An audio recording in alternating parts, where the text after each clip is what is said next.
Next measures of dispersion is semi interquartile range or quartile range.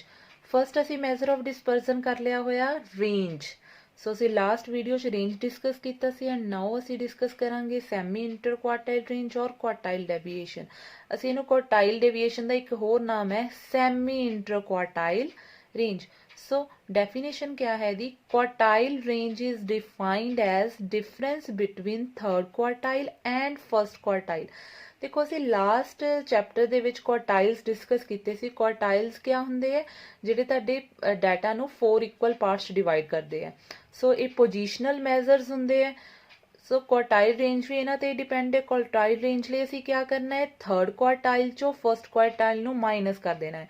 ਸੋ ਸਾਡੇ ਕੋਲ ਆ ਜਾਏਗੀ ਕੁਆਰਟਾਈਲ रेंज आ जाएगी. Q3 चो Q1 माइनस कर देंगे. और क्यूटाइल डेविएशन की साडे कोल क्या डेफिनेशन है? Q3 minus Q1 bye 2. ਤੁਸੀਂ ਕੁਆਰਟਾਈਲ ਰੇਂਜ ਨੂੰ 2 ਨਾਲ ਜਦੋਂ ਡਿਵਾਈਡ ਕਰ ਦੂੰਗੇ ਦੈਨ ਤੁਹਾਡੇ ਕੋਲ ਕੀ ਆ ਜਾਏਗਾ? Quartile deviation. ਔਰ ਇਸ ਕੁਆਰਟਾਈਲ ਡੈਵੀਏਸ਼ਨ ਨੂੰ ਹੀ ਅਸੀਂ ਕਹਿੰਦੇ ਆ ਸੈਮੀ ਇੰਟਰ ਕੁਆਰਟਾਈਲ ਰੇਂਜ. ਸੋ ਦੋਨਾਂ ਚੋਂ ਅਗਰ ਕੁਝ ਵੀ ਕੁਐਸਚਨ ਦੇ ਵਿੱਚ ਉਹ ਤੁਹਾਨੂੰ ਫਾਈਂਡ ਆਊਟ ਕਰਨ ਲਈ ਕਹੇ ਤਾਂ ਤੁਸੀਂ ਇਹੀ ਫਾਰਮੂਲੇ ਦੇ ਨਾਲ ਫਾਈਂਡ ਆਊਟ ਕਰਨਾ, ਕੁਆਰਟਾਈਲ ਡੈਵੀਏਸ਼ਨ ਔਰ ਸੈਮੀ ਇੰਟਰ ਕੁਆਰਟਾਈਲ ਰੇਂਜ. ਸੋ ਉਹਦੇ ਲਈ ਤੁਹਾਨੂੰ Q1 ਚਾਹੀਦਾ ਹੈ, Q3 ਚਾਹੀਦਾ ਹੈ. Q3 ਚੋਂ Q1 ਮਾਈਨਸ ਕਰੋਗੇ ਉਹਨੂੰ ਡਿਵਾਈਡਡ ਬਾਈ 2 ਕਰ ਦਿਓਗੇ. ਠੀਕ. ਨੈਕਸਟ ਨਾਲ ਹੀ ਅਸੀਂ ਡਿਸਕਸ ਕੀਤੇ ਸੀ ਇਹਨਾਂ ਦੇ ਰਿਲੇਟਿਵ ਮੈਜ਼ਰਸ ਵੀ ਹੁੰਦੇ ਆ. ਇਹ ਹੈ quartile deviation absolute measure. Next ਅਸੀਂ ਰਿਲੇਟਿਵ ਮੈਜ਼ਰ ਵੀ ਇਹਦਾ ਡਿਸਕਸ ਕੀਤਾ ਸੀ ਔਰ ਰਿਲੇਟਿਵ ਮੈਜ਼ਰ ਦੇ ਵਿੱਚ ਅਸੀਂ ਕੀ ਕਰਾਂਗੇ?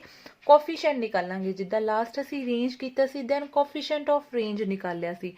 ਹੁਣ ਵੀ ਅਸੀਂ quartile deviation and then coefficient of quartile deviation. So ਇਹਦਾ ਫਾਰਮੂਲਾ ਕੀ ਹੈ? Q3 minus Q1 upon Q3 plus Q1. So student ਤੁਸੀਂ ਇਹ ਦੋਨੋਂ formulas ਯਾਦ ਰੱਖਣੇ ਹੈ, quartile deviation and coefficient of quartile deviation. ਔਰ ਇਹ ਵੀ ਯਾਦ ਰੱਖਣਾ ਹੈ ਦੋਨੋਂ range ਔਰ quartile deviation ਦੋਨੋਂ ਪੋਜੀਸ਼ਨਲ ਮੈਜ਼ਰ ਹੁੰਦੇ. ਬਸ ਫਰਕ ਦੋਨਾਂ 'ਚ ਇੰਨਾ ਹੀ ਹੈ ਕਿ ਜਿਹੜੀ range ਹੁੰਦੀ ਹੈ ਉਹ ਫਰਸਟ ਔਰ ਲਾਸਟ ਮਤਲਬ ਐਕਸਟ੍ਰੀਮ ਵੈਲਿਊਜ਼ ਤੇ ਡਿਪੈਂਡ ਕਰਦੀ ਹੈ. ਬਟ ਜਿਹੜੀ ਸਾਡੀ quartile deviation ਹੈ Q1 ਔਰ Q3 ਤੇ ਡਿਪੈਂਡ ਕਰਦੀ, ਮਤਲਬ ਕੁਆਰਟਾਈਲਸ ਤੇ ਡਿਪੈਂਡ ਕਰਦੀ ਹੈ. ਸੋ ਅਸੀਂ ਹੁਣ 3 ਤਰ੍ਹਾਂ ਦੀਆਂ ਸੀਰੀਜ਼ ਕੀਤੀਆਂ, ਇੰਡੀਵਿਜੂਅਲ, ਡਿਸਕ੍ਰੀਟ ਐਂਡ ਕੰਟੀਨਿਊਸ. ਸੋ ਅਸੀਂ ਇਹਨਾਂ ਤਿੰਨਾਂ ਦੇ ਵਿੱਚ ਹੀ ਅਸੀਂ ਆਪਣਾ ਕੁਆਰਟਾਈਲ ਡੈਵੀਏਸ਼ਨ ਅਪਲਾਈ ਕਰਾਂਗੇ. ਸੋ ਫਸਟ ਹੈ ਸਾਡੇ ਕੋਲ for individual series. From following observation calculate quartile deviation and coefficient of quartile deviation. So ਸਾਨੂੰ ਡਾਟਾ ਗਿਵਨ ਹੈ, x ਦੀਆਂ ਵੈਲਿਊਜ਼ ਗਿਵਨ ਹੈ. ਸੋ ਮੈਂ ਤੁਹਾਨੂੰ ਪਹਿਲਾਂ ਹੀ ਸਿਖਾਇਆ ਹੋਇਆ ਨਿਕਾਲਣਾ ਕਿ ਅਸੀਂ ਕੁਆਰਟਾਈਲਸ ਕਿੱਦਾਂ ਨਿਕਾਲਦੇ ਹਾਂ. ਸੋ ਫਸਟ ਅਸੀਂ ਕੀ ਕਰਦੇ ਹਾਂ? ਚਲੋ ਇੱਕ ਵਾਰੀ ਰਿਵਾਈਜ਼ ਹੋ ਜਾਣਗੇ ਸਾਡੇ ਕੁਆਰਟਾਈਲਸ. ਅਸੀਂ ਅਰੇਂਜ ਕਰਨਾ ਹੈ ਡਾਟਾ ਨੂੰ ਇਨ ਅਸੈਂਡਿੰਗ ਆਰਡਰ. ਸੋ ਜੋ ਵੀ ਡਾਟਾ ਗਿਵਨ ਹੋਏ ਫਸਟ ਅਸੀਂ ਡਾਟਾ ਨੂੰ ਅਸੈਂਡਿੰਗ ਆਰਡਰ 'ਚ ਅਰੇਂਜ ਕਰ ਲੈਣਾ. ਸੋ ਅਸੈਂਡਿੰਗ ਦਾ ਮਤਲਬ ਪਹਿਲਾਂ ਸਭ ਤੋਂ ਛੋਟਾ, ਫਿਰ ਉਸ ਤੋਂ ਵੱਡਾ, ਸੋ ਔਨ. ਠੀਕ ਹੈ. ਸੋ Q1 ਸਾਨੂੰ ਪਤਾ ਹੈ Q1 ਡਾਟਾ ਨੂੰ 4 ਇਕੁਅਲ ਪਾਰਟਸ ਡਿਵਾਈਡ ਕਰਦਾ ਹੈ. ਸੋ ਇੰਡੀਵਿਜੂਅਲ ਲਈ ਅਸੀਂ ਕੀ ਕਰੀਦਾ?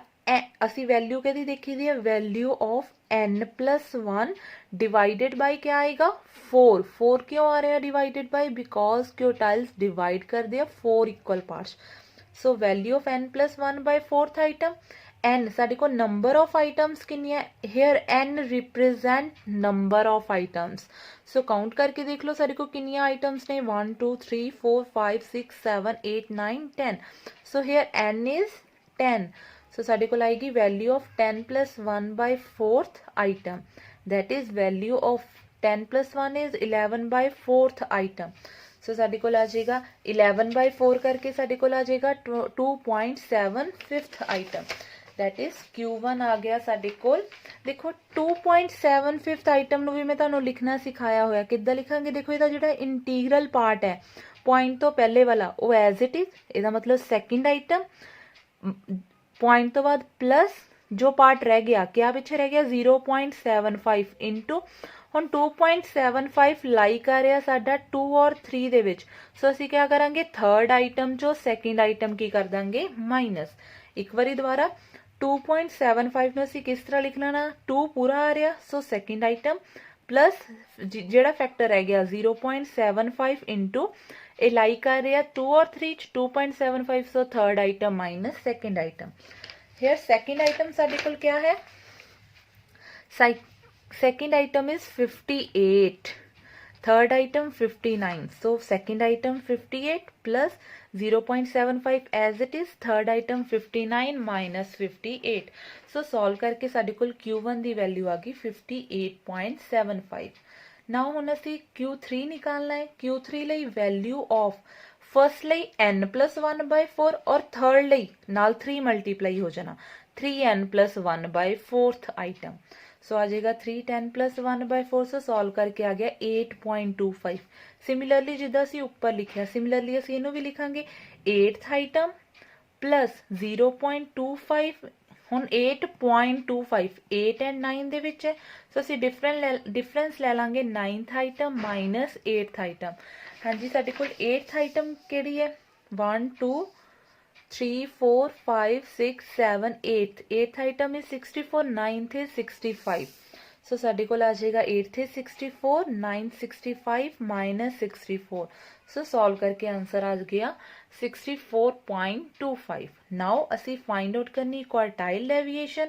So formula is Q3 minus Q1/2।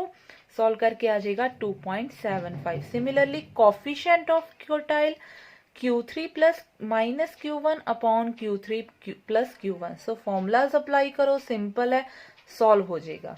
ठीक, सो ਕੱਢਣ ਦਾ ਪ੍ਰੋਸੀਜਰ ਸੋਲਵ ਕਰਨ ਦਾ ਪ੍ਰੋਸੀਜਰ ਤੁਹਾਡਾ ਪੁਰਾਣਾ ਹੀ ਹੈ ਕੁਆਰਟਾਈਲਸ ਦਾ, ਬਸ ਇਹ ਦੋ ਫਾਰਮੂਲਾਜ਼ ਅਪਲਾਈ ਕਰਨੇ ਆ। ਨੈਕਸਟ ਹੈ for discrete series.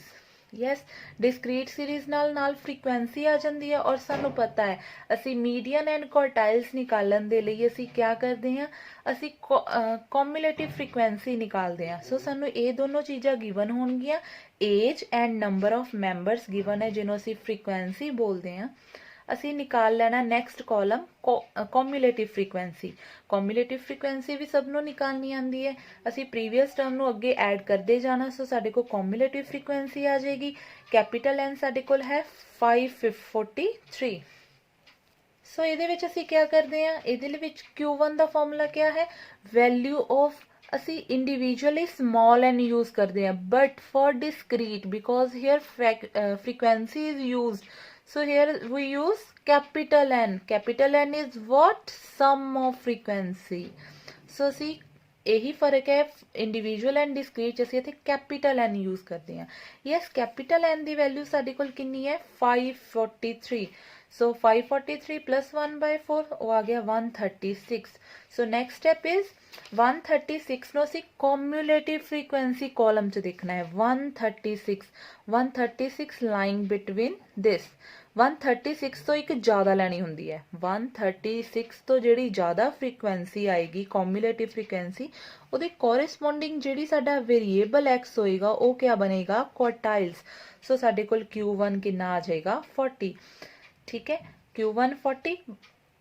Similarly Q3 ਲਈ 3n+1/4 कैलकुलेट करांगे, वो करके आ जाएगा 408। 408 तो एक ज़्यादा 489। ਇਹਦੇ ਕੋਰਸਪੋਂਡਿੰਗ ਜਿਹੜੀ ਕਲਾਸ वेरीएबल होएगा x, ਉਹ ਸਾਡੇ ਕੋਲ क्या आ जाएगा क्वार्टाइल। सो 60 ਸਾਡੇ ਕੋਲ क्या आ जाएगा Q3।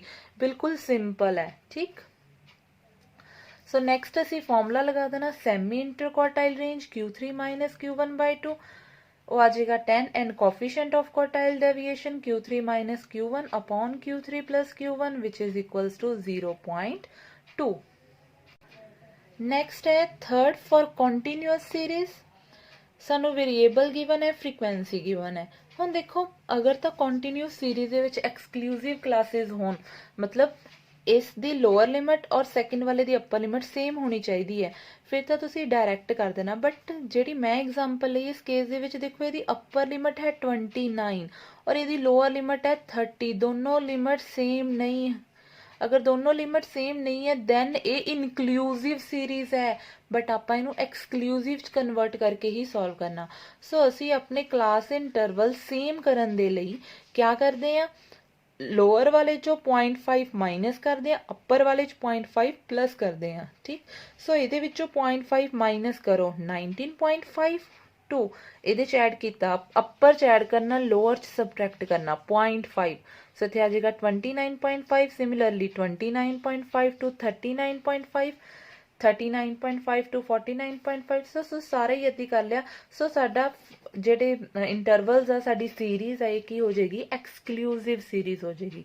ਸੋ ਨੈਕਸਟ ਸਟੈਪ ਅਸੀਂ ਕੌਮੂਲੇਟਿਵ ਫ੍ਰੀਕੁਐਂਸੀ ਨਿਕਾਲਣੀ ਹੈ। ਔਰ ਇੱਕ ਹੋਰ ਗੱਲ ਕੰਟੀਨਿਊਸ ਸੀਰੀਜ਼ 'ਚ ਅਸੀਂ ਫਾਰਮੂਲਾ ਯੂਜ਼ ਕਰਦੇ ਹਾਂ ਕੁਆਰਟਾਈਲਸ ਨਿਕਾਲਣ ਲਈ। ਸੋ ਫਸਟ ਸਟੈਪ ਕਿਆ ਹੈ ਅਸੀਂ Q1 ਨਿਕਾਲਣਾ ਹੈ। ਲਾਸਟ ਅਸੀਂ n+1 ਨਿਕਾਲਦੇ ਸੀ ਅਗਰ ਇੰਡੀਵਿਜੂਅਲ ਸੀ ਸਮਾਲ n+1 ਅਗਰ ਸਾਡੀ discrete C capital n+1 but ਜਦੋਂ ਅਸੀਂ ਕੰਟੀਨਿਊਸ ਦੇਖਣਾ ਇੱਥੇ ਅਸੀਂ n+1 ਦੀ ਜਗ੍ਹਾ ਤੇ ਕਿਆ ਲੈਂਦੇ ਆ ਕੈਪੀਟਲ N ਓਨਲੀ n ਦੇਖਦੇ ਆ n/4 4 ਤਾਂ ਕਰਨਾ ਹੀ ਹੈ ਡਿਵਾਈਡਡ ਬਾਈ ਬਿਕੋਜ਼ ਕੁਆਰਟਾਈਲ ਦਾ ਕੰਮ ਕੀ ਹੈ 4 ਇਕੁਅਲ ਪਾਰਟਸ ਡਿਵਾਈਡ ਕਰਨਾ। ਸੋ ਆ ਜਾਏਗਾ ਕੈਪੀਟਲ n/4th ਆਈਟਮ।